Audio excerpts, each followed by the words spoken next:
आजचा व्हिडिओ आवडल्यास लाईक व सबस्क्राईब करून आयकॉन बेल दाबून सर्व ग्रुपवर शेअर करायला विसरू नका। आपल्या खिशाला व घराला नफ्याची देणार झालर रंगाच्या दुनियेतील एकच नाव बर्जर पेंट।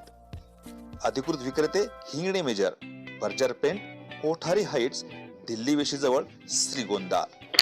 नमस्कार मित्रांनो, आपलं दक्ष टाइम 24 मध्ये सहर्ष स्वागत। मित्रांनो, नेहमी सामाजिक हिताकडे दक्ष टाइम्स 24 लक्ष घातलेलं आहे आणि त्यामुळे अनेक गोष्टी ह्या आपल्या समोर येत आहेत। खरं तर अनेक वर्षांचा केलेला पाठपुरावा आणि त्याला आलेले यश असं म्हटलं तर वावगं ठरू नये। या ठिकाणी आपल्याबरोबर संभाजी ब्रिगेडचे नानासाहेब शिंदे आहेत की त्यांनी 2021 पासून हा जो पूल आपल्या पाठीमागे पाहता त्या पुलासाठी लढा दिलेला आहे। अनेक गोष्टी त्यांनी केलेल्या आहेत, उपोषणा केलेली आहेत, पाण्यात बसलेले आहेत आणि मग आज त्या पाठपुराव्याला यश येऊन आज हा पूल पूर्ण झालेला आहे। पूल झाला, परंतु खाली जी खटकी राहिली होती त्या ठिकाणी येणाऱ्या वाहनांना प्रचंड त्याची अडचण होत होती, त्याचाही पाठपुरावा त्यांनी केला, त्याची बातमी आपण केली होती आणि आपण आता पाहतात पाठीमागे तो पूल झालेला आहे। नाना, काय सांगाल? खरं तर आता एका अर्थानं हा बेवारस हा पूल म्हटलं तर वावगं ठरू नये असा बेवारस पूल होता, त्याला आपण वारस मिळवून दिला आणि एकूणच हा लढा आहे, त्याला आपण केलेला लढ्याला आज यश आलेलं आहे। काय सांगाल? धन्यवाद। मी नाना शिंदे, संभाजी ब्रिगेड जिल्हा उपाध्यक्ष। या ठिकाणी श्रीगोंदा टाकळी हा रोड आहे, याच्यावरती गोड कॅनल वरती पूल पूर्वीचा एक 54 साली साधारणतः तो बनलेला होता आणि तो जीर्ण पूल झाला। या ठिकाणी 2013 साली आम्ही जे संघर्षाला सुरुवात केली, हा रस्ता हा मार्ग पूर्णपणे बंद होता, म्हणजे हे आता दिसते या ठिकाणी बाबळा उगवल्या होत्या। या ठिकाणी मोटरसायकल सायकल पण जात नव्हती, माणसाला जाता येत नव्हतं। इंधन आणि वेळ वाचवणारा हा रस्ता आहे, तालुक्याच्या दृष्टीने अतिशय जवळचा, दक्षिणेकडल्या बाजूला जाणारा हा कर्जत तालुक्याला जोडणारा रस्ता आहे। ह्या रस्त्याची दयनीय अवस्था झाली। 2013 साली पाण्यात बसून आमरण उपोषण केलं। त्या ठिकाणी उपोषण केल्यानंतर आम्हाला तातडीचा निधी त्या ठिकाणी 50 लाख रुपये मिळाला आणि त्याला जोडून एक अजून 50 लाख मिळाले आणि या ठिकाणी टाकळी गाव असेल, गावाजवळचा नदी असेल, देवनदी असेल, आंबिलवाडा असेल, या ठिकाणी 1 कोटी रुपयाचा निधी मिळून त्या ठिकाणी पूल तयार झाले।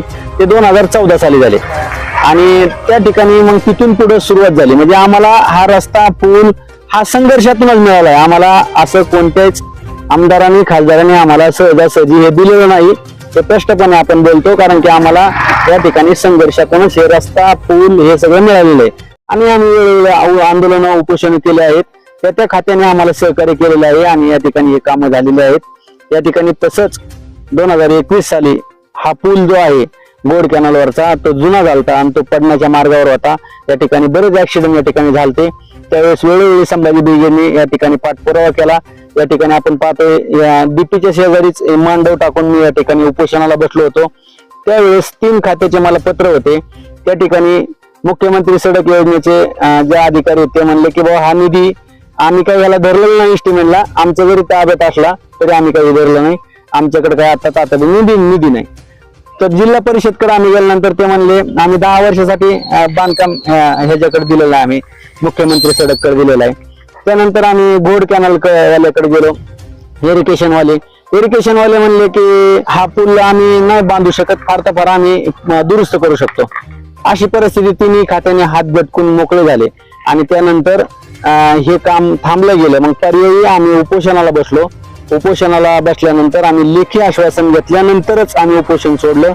असा हा संघर्ष आहे।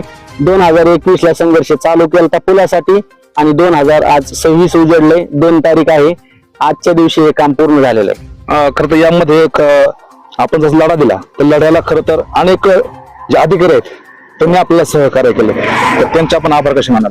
जे खंडगळे रावसाहेब आहेत त्यांनी चांगले मोलाची साथ दिली। त्या ठिकाणी वेळोवेळी कुठली अडचण असेल त्यावेळेस आम्ही भांडून ते घेतलेले त्यांच्याकडून आणि त्यांनी ते त्या ठिकाणी त्या ठेकेदाराला बी काम चांगलं करायला लागेल अशा पण सूचना केलेल्या होत्या। त्यामुळे हा रस्ता त्या ठिकाणी महाराष्ट्र राज्यामध्ये एकमेव हा रस्ता असेल, 6 वर्ष टिकलेला आहे।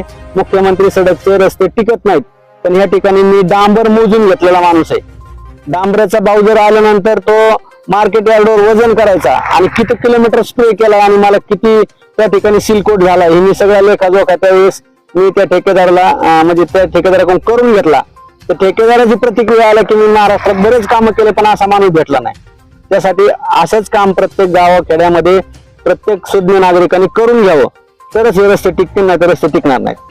आता हा जो रस्ता आहे या रस्त्यावर आपण अनेक लढे दिलेले आहेत, 2 पूल करून घेतलेले आहेत. भविष्यामध्ये आता आपण थांबणार नाहीयेत. नाही तर आता आपण लक्ष काय राहील 2026 मध्ये लक्ष काय राहील? या ठिकाणी आमचे तालुक्याचे आमदार विक्रम पाचपुते यांना एक आव्हान आहे की सिद्धटेकला जाणारा अतिशय जवळचा मार्ग आहे.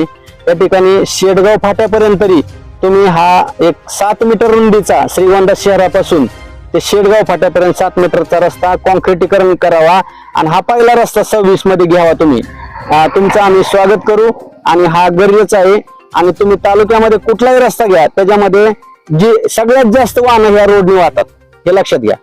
तुम्ही गावखेड्यातून येणारा रस्ता जो आहे ना शहराला जोडणारा, तो श्रीगोंदा भिंगण टाकळी हा रोड आहे. ह्याच्यावरती प्रत्येक तासाला किती वाहनं जातात त्यापेक्षा सर्वात जास्त वाहनं या ठिकाणी जातात, असा हा रोड आहे. या ठिकाणी आपल्यावर नागरिक आहेत. आपण या रस्त्याने गेले अनेक वर्षापासून ये जा करतो, काय सांगाल? हा रस्ता अत्यंत दयनीय अवस्थेत होता. एकदम म्हणजे जाण्या येण्याची पंचायत होती. पण आदरणीय आमदार बबनराव पाचपुते साहेब यांच्या माध्यमातून हा रस्ता त्यावेळेस झाला मुख्यमंत्री ग्रामसडक निधीतून. तेव्हापासून म्हणजे आमचं जाण्याचा एकदम हे जवळचा आला इथं श्रीगोंद्याला जाण्यासाठी. तर त्यांचा आपण विशेष आभार मानतो. ह्या पुलासंदर्भात बोलायचं म्हणलं तर सातत्याने आम्ही असतील, सरपंच साहेब असतील, त्यांनी सर्वांनी मिळून पाठपुरावा केला. त्यामुळे हे पुलाचं काम व्यवस्थित मार्गी लागलं. आणि त्यातून ह्या शिंदे साहेबांनी उपोषण केल्यामुळे तर आणखीन त्यात भर पडली आणि हे काम अत्यंत तातडीने मार्गी लागलं. नागरिकांनी आपापल्या प्रतिक्रिया दिलेल्या आहेत. खर तर म्हटलं जातं दिवस जो उजाडतो कोणत्या कोंबड्याच्या ओरडण्यानं तो उगवतो, परंतु दिवस उगवणं खूप महत्वाचं आहे. त्याच पद्धतीनं हा जो रस्ता होता, हा जो पूल होता, पुलाची दयनीय अवस्था होती. अनेकांनी पाठपुरावा केला, समाजसेवकांनी पाठपुरावा केला, म्हणूनच हा रस्ता पूर्ण झाल्याचं नागरिकांचं मत आहे. खरं तर नानांनी पूर्ण 2013 पासूनचा 2026 पर्यंतचा लेखाजोखा आपल्या समोर ठेवलेला आहे. कार्यकर्त्यांना कसं असलं पाहिजे, नागरिकांनी कसं राहिलं पाहिजे, जेव्हा एखादी योजना आपल्यापर्यंत येते त्याचा पाठपुरावा कसा केला पाहिजे, रस्ता जेव्हा आपल्याकडे होतो त्या ठिकाणी येणारा जे मटेरियल आहे ते कसं आहे ते सुद्धा पाहिलं पाहिजे. नानांनी प्रत्यक्षामध्ये उतरून ते काम पूर्ण केलेलं आहे. नक्कीच याचं श्रेय हे नक्कीच नाना शिंदे म्हणजे संभाजी ब्रिगेडला जातं. याच पद्धतीने आपण सुद्धा आपल्या ठिकाणी होत असलेल्या कामाचा लेखाजोखा आपण ठेवावा, त्याकडे लक्ष द्यावं अशीच मागणी त्यांनी केलेली आहे. या निमित्तानं नागरिकांची जी हेळसांड होत होती, हा जो पूल झाला, पुलाची जी जोडणीचा रस्ता होता तो खराब झालेला होता. त्यामुळे पादचारी असतील, दुचाकी स्वार असतील किंवा सायकल स्वार असतील, 4 चाकीवाले असतील, यांना त्याचा प्रचंड त्रास हा होत होता. नक्कीच त्रास स्वतः संपलेला आहे. पुढेही इथं खड्डे पडणार नाहीत याकडे प्रशासन लक्ष देईल हीच अपेक्षा. श्रीरंग साळवे, दत्ता जगताप, डॉक्स टाइम्स 24 साठी श्रीगोंदा, अहिल्यानगर.